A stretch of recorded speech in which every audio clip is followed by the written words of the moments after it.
Selamat bertemu kembali dengan kami. Nama saya Sam dari Gelora Firman. Kita akan teruskan seri pembahasan tentang pengetahuan akhir zaman. Judul pada saat ini seperti yang saudara lihat di hadapan saudara adalah Antichrist atau Antikristus. Mengapa saya angkat topik ini? Karena pendapat populer mengatakan bahwa Antikristus itu adalah satu orang super berdosa, penuh dengan kejahatan, atau Mr. Sin yang akan muncul di akhir zaman, ya, sesudah apa yang mereka sebut sebagai peristiwa rapture. Saudara bisa melihat video pembahasan saya di waktu lalu, dan akan melakukan penganiayaan selama 7 tahun, ya, hingga kedatangan Kristus yang kedua kali. Saudara juga bisa melihat topik penganiayaan selama 7 tahun pada video-video sebelumnya. Banyak sekali buku-buku atau majalah yang memuat tentang doktrin ini, dan banyak juga film yang dibuat berdasarkan doktrin ini. Doktrin ini kan diambil dari seri buku Left Behind, seperti yang saya sudah jelaskan sebelumnya. Misalnya film Apocalypse, ya, Tribulation and Judgment, Megiddo, Omega Code 2. Saya akan tunjukkan pada saudara salah satu film, yaitu Revelation.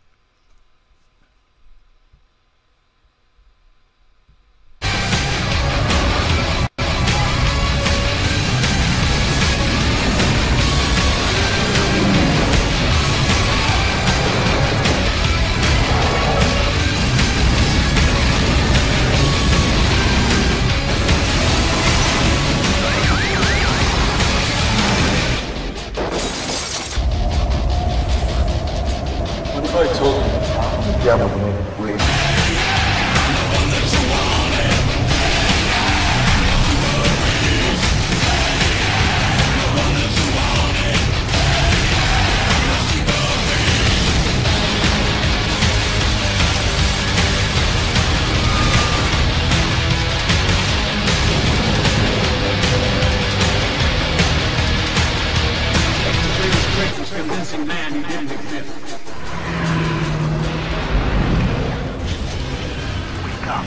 Wake up, she said, as darkness set upon us. Wake up, I'm alive alone, over the world of illusion. We are not one.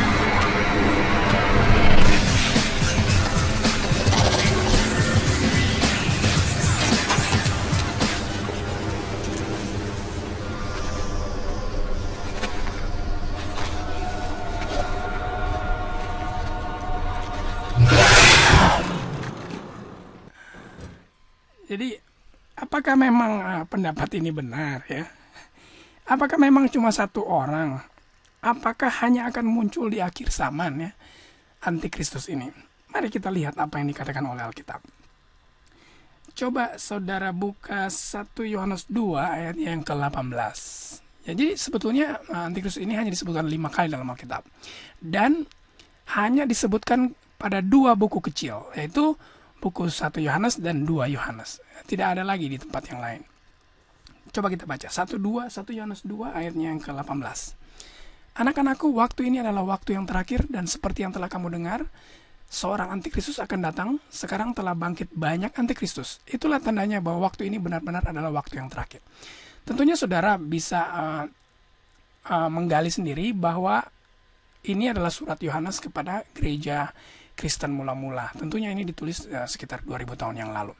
Jadi jelas dikatakan di sini bahwa akan bangkit telah bangkit, ya, banyak Antikristus. Terus ya otomatis bukan cuma satu.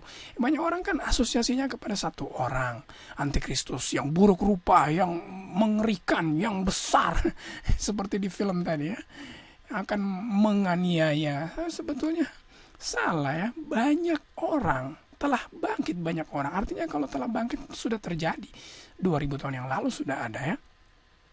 Jadi coba kita lihat ini yang paling yang barangkali akan membuat saudara kaget, ini ayat yang ke-19. Siapa itu Antikristus itu?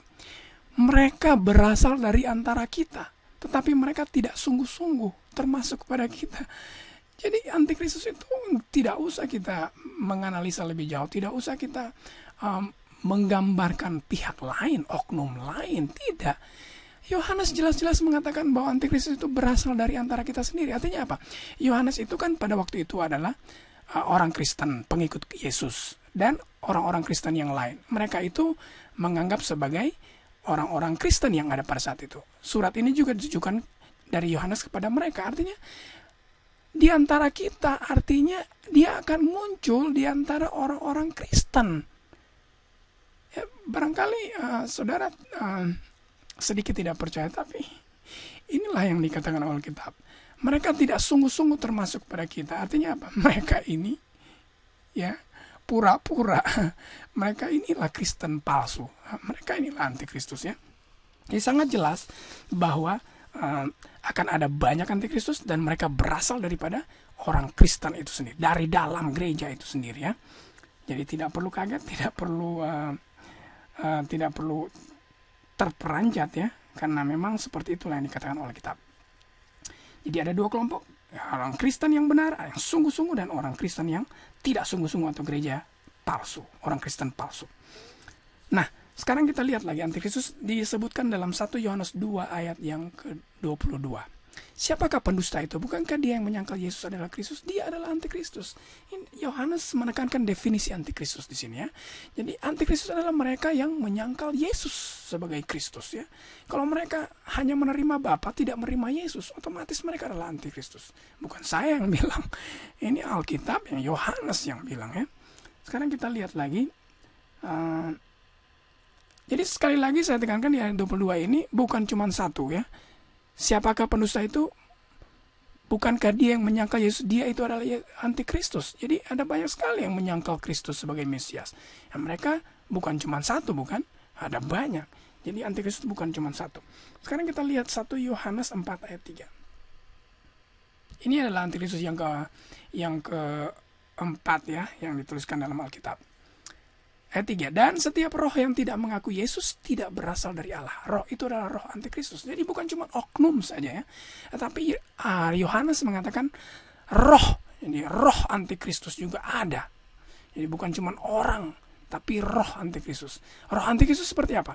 Roh antikristus adalah mereka yang tidak mengakui Yesus. 2 kali Yohanes menekankan. Artinya sangat penting sekali kita untuk mengakui Yesus sebagai Allah dan Mesias. Jadi ini adalah perang antara orang apa? Orang Kristen yang benar dan orang Kristen yang palsu. Ini perang antara apa? Antara Kristus dan antikristus. Sekarang kita lihat lagi 2 Yohanes 7. Ini adalah istilah antikristus yang kelima yang disebutkan dalam Alkitab. 2 Yohanes ini cuma satu pasal ya. Jadi Yohanes ayatnya yang pasal 1 ayat yang ke-7 ya. Sebab banyak penyesat telah muncul dan pergi ke seluruh dunia yang tidak mengaku bahwa Yesus telah datang sebagai manusia. Itu adalah penyesat dan antikristus. Jadi saudara lihat, kalau mereka mengatakan bahwa Yesus Kristus tidak pernah datang sebagai manusia, ya mereka itulah antikristus ya. Saudara bisa berasumsi, terserah ya. Tetapi yang jelas Alkitab katakan kalau mereka tidak mengakui Yesus yang turun ke dunia ini sebagai manusia, mereka adalah penyesat dan antikristus. Jadi jelas sekali juga dikatakan apa? Bukan cuma satu orang, ini lebih dari satu. Banyak penyesat, artinya lebih dari satu penyesat. Lebih dari satu antikristus. Jadi 2 Yohanes dan 1 Yohanes sepakat bahwa bukan cuma satu antikristus, tapi ada 2 antikristus.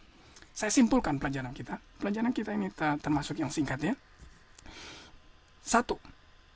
Ada banyak antikristus. Dan bukan satu orang. Dan bukan satu oknum. Super evil. Yang besar, yang mengerikan. Tidak. Tapi ada banyak antikristus. Di dalam Alkitab disebutkan 5 kali semua mengacu kepada banyak orang. Bukan satu orang. Mereka inilah penipu dan penyesat. Mereka inilah orang-orang yang tidak mengakui Yesus. Tidak mengakui Bapa. Mereka ini adalah orang-orang yang tidak sungguh-sungguh. Artinya palsu. Dan mereka ini lahir dari dalam gereja. Ya, bukan dari luar, bukan dari kepercayaan yang lain, tapi mereka muncul dari gereja Kristen itu sendiri. Jadi pada akhirnya nanti adalah perang antara apa? Kristus dan antikristus. Yang tidak terjadi di luar, tapi terjadi di dalam gereja. Perang antara kebenaran melawan kesalahan. Perang antara tradisi melawan Alkitab. Ya, saya ungkapkan ini untuk menantang saudara. Menantang saudara dan saya untuk belajar sungguh-sungguh. Berdoa sungguh-sungguh kepada Tuhan. Tuhan minta kepada Tuhan akan Roh Kudus agar kita bisa mengetahui kebenaran yang hakiki. supaya bila mana Yesus datang, di mana perang antara Kristus dan Antikristus sudah selesai, dia akan menjemput kita, membawa kita ke dalam rumah Bapanya.